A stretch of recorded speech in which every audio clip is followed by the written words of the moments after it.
प्यारे बच्चे, शुभोदय। 10वीं कक्षा वीडियो पाठ के लिए आपका स्वागत। मेरा नाम वेलमकन्नी पार्वती। मैं बालयोगी गुरुकुलम कुंटमुक्कला में हिंदी अध्यापिका हूँ। आज मैं पहले 10वीं कक्षा के पाठ्य पुस्तक के बारे में जानकारी देता हूँ। पद्य भाग में 5 कविता पाठ होते हैं। गद्य भाग में 7 गद्य पाठ होते हैं। उपवाचक में 4 पाठ होते हैं। आज हम पद्य भाग के पहला कविता पाठ बरसते बादल के बारे में पढ़ेंगे। ఈ రోజు మనము బరస్తే బాదల్ కవిత చదువుకుందాము।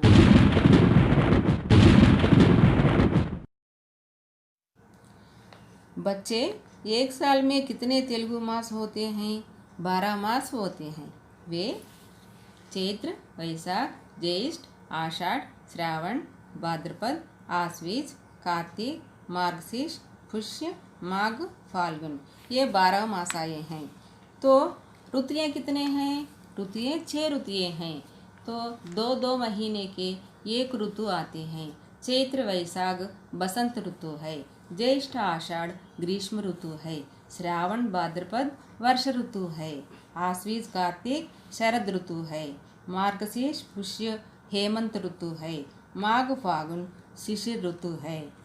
तो श्रावण भाद्रपद किस ऋतु है? वर्ष ऋतु है।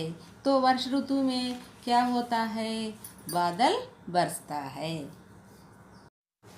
आज हम बरसते बादल कविता के बारे में पढ़ेंगे। कवि का नाम सुमित्रानंदन पंत।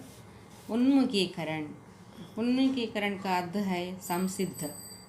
तो पाठ की ओर संसिद्ध कराना। क्या गाती हो किसे बुलाती, बतला दो कोयल रानी, प्यासी धरती देख मांगती हो क्या मेघों से पानी। तो इसमें कोयल रानी किसको बुलाती है, क्या गाती है, क्यों गाती है? तो ग्रीष्म ऋतु में धरती माँ सूख जाती है, तो कोयल रानी मेघों से पानी बरसाने के लिए गीत गाती हुई मेघों को बुलाती है। तो प्यासी धरती की प्यास बुझाने के लिए ऐसा कोयल रानी पानी मेघों से पानी मांगती है। उन्मुखीकरण के प्रश्न और जवाब। मीठे गीत कौन गाती है? कोयल रानी गाती है। प्यासी धरती पानी किससे मांगती है? प्यासी धरती पानी मेघों से मांगती है। बादल प्रकृति की शोभा बढ़ाते हैं। कैसे? बादल पानी बरसाकर प्रकृति के कण कण का रूप बदल देते हैं। कण कण में नव चैतन्य, नव स्फूर्ति, नव सौंदर्य, नव दीप्ति लाते हैं। इस प्रकार बादल प्रकृति की शोभा बढ़ाते हैं। इस कविता का उद्देश्य प्रकृति के प्रति काव्य रचनाओं के प्रोत्साहन के साथ साथ सौंदर्य बोध कराना, मनोरंजन की भावना जगाना और प्रकृति संरक्षण के लिए प्रेरित करना इसका उद्देश्य है। ప్రకృతి పట్ల కావ్యరచనల ప్రోత్సాహం, సౌందర్య బోధ చేయటం, మానస ఉల్లాసం కలిగించటం, ప్రకృతిని సంరక్షించేందుకు ప్రేరణ కలిగించటం దీని యొక్క ముఖ్య ఉద్దేశము। विधा विशेष। बरसते बादल कविता पाठ है। कविता भावनाओं को उदात्त बनाने के साथ साथ सौंदर्य बोध को भी सजाती संवारती है। प्रस्तुत कविता नाद के साथ गेय योग्य है।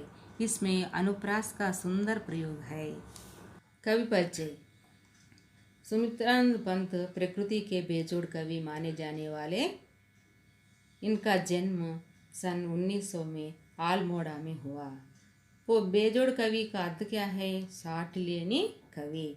साहित्य लेखन के लिए इन्हें साहित्य अकादमी, सोवियत रूस और ज्ञानपीठ पुरस्कार दिया गया है। उनका प्रमुख रचना चिदंबरा से उनको ज्ञानपीठ पुरस्कार मिला।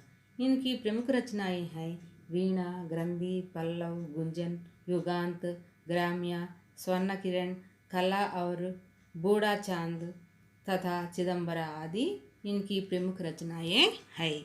इनका निधन सन 77 में हुआ। विषय प्रवेश। वर्षा ऋतु हमेशा से सबकी प्रिय ऋतु रही है। వర్ష ఋతువు అందరికీ చాలా ఇష్టమైనటువంటి ఋతువు। వర్షा के समय प्रकृति की सुंदरता देखने लायक होती है। వర్షం కురిసేటప్పుడు ప్రకృతి యొక్క సౌందర్యము చాలా అద్వితీయంగా ఉంటుంది। पेड़ पौधे पशु पक्षी मनुष्य और यहाँ तक कि धरती भी खुशी से झूम उठती है। పశువులు పక్షులు చెట్లు చేమలు మనుషులు అందరూ కాకుండా భూమాత కూడా వర్షం పడంగానే ఖుషితో చాలా ఆనందంగా ఉత్సాహంగా నాట్యమాడుతుంది। इसी सौंदर्य का वर्णन यहाँ प्रस्तुत किया गया है। मैं यहाँ कविता पढ़ूँ गीत के रूप में गाती हूँ।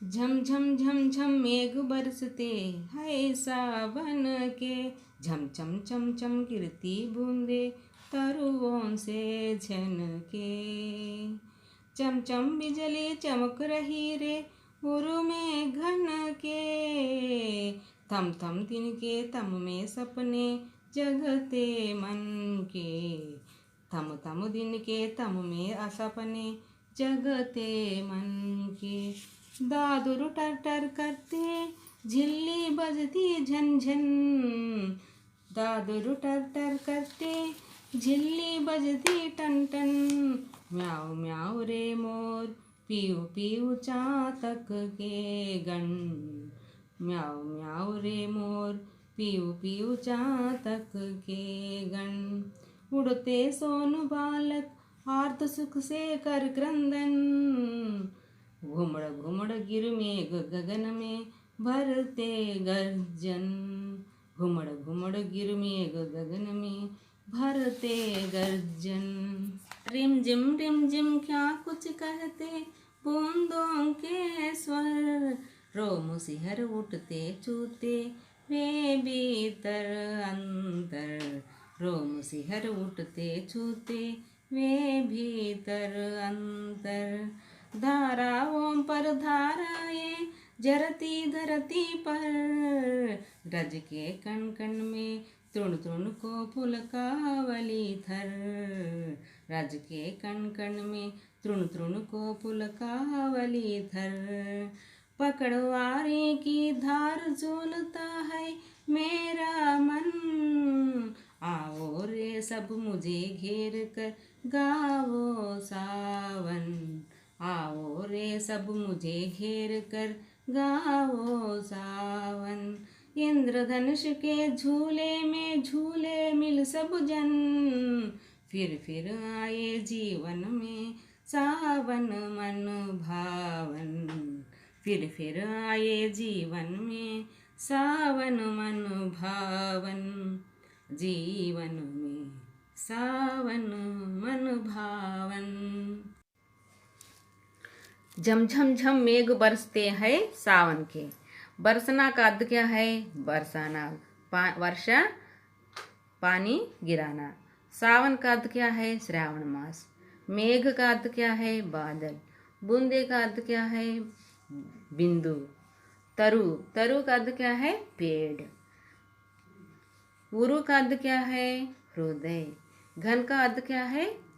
मेघ। सपने का अर्थ क्या है? सपने, स्वप्न। तो శ్రావణ మాసంలో మేఘాలు హోరున వర్షం కురిపిస్తాయి.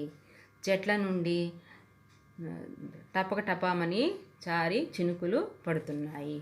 మేఘం హృదయంలో చమకమని మెరుపు మెరుస్తుంది. మబ్బుల చెమ్మ చీకటి నడుము నుండి మెరుపులు మెరుస్తున్నాయి. హృదయము పగలే కలలు కంటున్నది. సో इसका भाव क्या है हिंदी में? तो बादल झमझम बरस रहे हैं, वर्षा की बूंदें तरुओं से छनकर छमछम गिर रही है, बादलों के बीच बिजली चमक रही है, काले बादलों से दिन में ही अंधेरा छा जाता है, सबके मन में दिन में ही सपने जग रहे हैं. ఈ పద్యం యొక్క అర్థాలు భావార్థము రెండు చక్కగా నీట్గా నోట్స్ పుస్తకంలో రాసుకోండి. దాదురు టర్టర్ కర్తే. దాతుర్ का अर्थ क्या है మేండక్ కప్ప కప్ప బెకబెకలాడుతుంది జిల్లి బస్తీ ఝంఝన్ కీచురాయి కీచు కీచుమని అరుస్తుంది మ్యావ్ మ్యావ్ రే మోర్ మోర్ का अर्थ क्या है నెమలి నెమలి మ్యావ్ మ్యావ్ మని కూత కూస్తుంది పీయు పీయు చాతక గగన్ చాతక్ పక్షి పీయు పీమని ధ్వనులు చేస్తుంది ఉడతే సోను బాలక్ ఆర్ధ సుఖ్ సే కర్ క్రందన్ सोन बालक एक जलपक्षी है सोन बालक का अर्थ क्या है जलपक्षी वो जलपक्षी सुख से कर क्रंदन आर्ध सुख से क्रंदन करती है घुमड़ घुमड़ कर गिर मेघ गगन में भरते गर्जन ఆకాశంలో తిరుగుతున్న మేఘాలు గర్జనలు వీటన్నిటితో శ్రావణ వేళ వాతావరణం అలరాడుతుంది तो इसका अर्थ क्या है तो तेलुगु में एक बार बताऊंगी కప్పలు బెగబెకలు కీచురాయి కీచుకీచులు నెమలి కూతలు చాతక పక్షి పీపీ ధ్వనులు ఎగిరే జలపక్షుల తడిసిన సుఖాల విలాపాలు ఆకాశంలో తిరుగుతున్న మేఘాల గర్జనలు వీటన్నిటితో శ్రావణ వేళ వాతావరణం అలరాడుతుంది तो झिल्ली बजते लगती है बजने लगती है मोर खुशी से म्याऊं म्याऊं करते हैं चातक पक्षी पीयू पीयू आवाज़ करते हैं जलपक्षी खुशी से चिल्लाते हुए उड़ते हैं चारों ओर काले घने बादल घुमड़ घुमड़ कर गरजते हुए बरसते हैं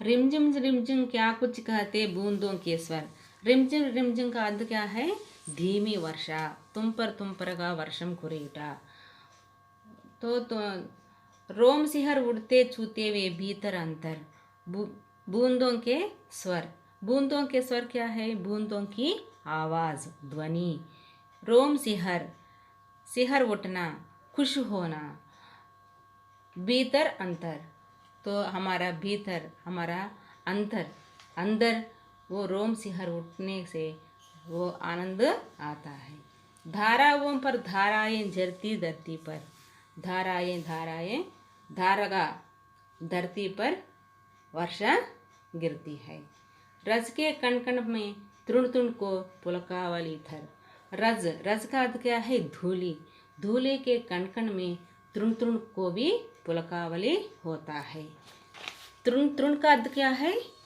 गड्डी परका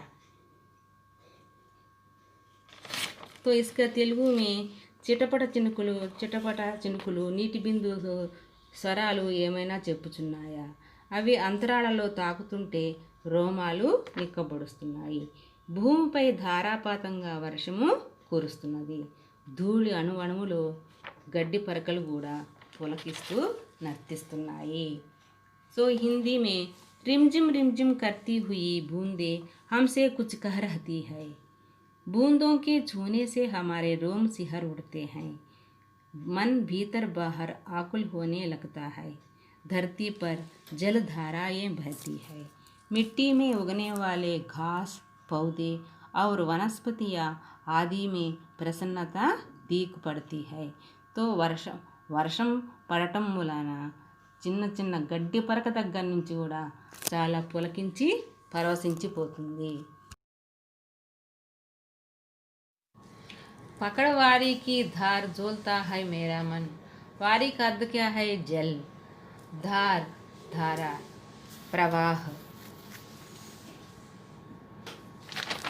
तो నీటి ధారలను పట్టుకొని నా మనసు ఆనందంతో ఊగుతున్నది आवो सब मुझे घेर कर गावो सावन రండి అందరూ రండి శ్రావణ మాసంలోని పాట అందరూ పాడండి ఇంద్రధనుషుకే झूले मिल सब जन ఇంద్రధనుషు యొక్క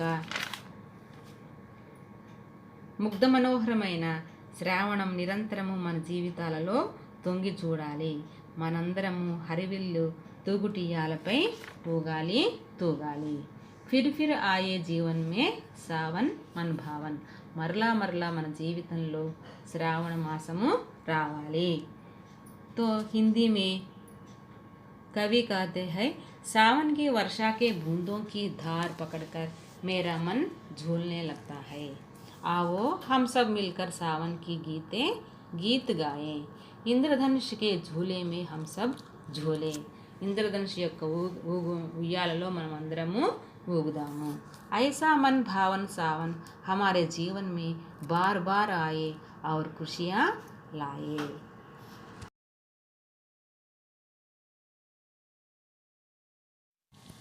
हाँ बच्चे, आप सभी को ये పద్య समझ में आया ना? అందరూ బాగా నేర్చుకున్నారనుకుంటా పద్యం బాగా। ఇప్పుడు నేను కొన్ని క్వశ్చన్లు చెప్తాను మీకు, ఆ క్వశ్చన్లు చక్కగా క్లాస్ వర్క్ రాసుకొని మంచిగా చదవండి। धरती की शोभा का प्रमुख कारण वर्षा है, इस पर अपने विचार बताइए। घने बादलों का वर्णन अपने शब्दों में कीजिए। अभिव्यक्ति सृजनात्मकता, इसमें 5 क्वेश्चन है, 5 प्रश्न है। वर्षा सभी प्राणियों के लिए जीवन का आधार है, कैसे? सेकंड वन, वर्षा ऋतु के प्राकृतिक सौंदर्य पर अपने विचार लिखिए। तो तीसरा, बरसते बादल कविता में प्रकृति का सुंदर चित्रण है, उसे अपने शब्दों में लिखिए। तो इस सारांश लिखिए। प्रकृति सौंदर्य पर एक छोटी सी कविता लिखिए। फिर आए जीवन में सावन मन भावन, ऐसा क्यों कहा गया होगा? तो ये 5 प्रश्न आप ठीक से लिखिए और अच्छी तरह पढ़िए।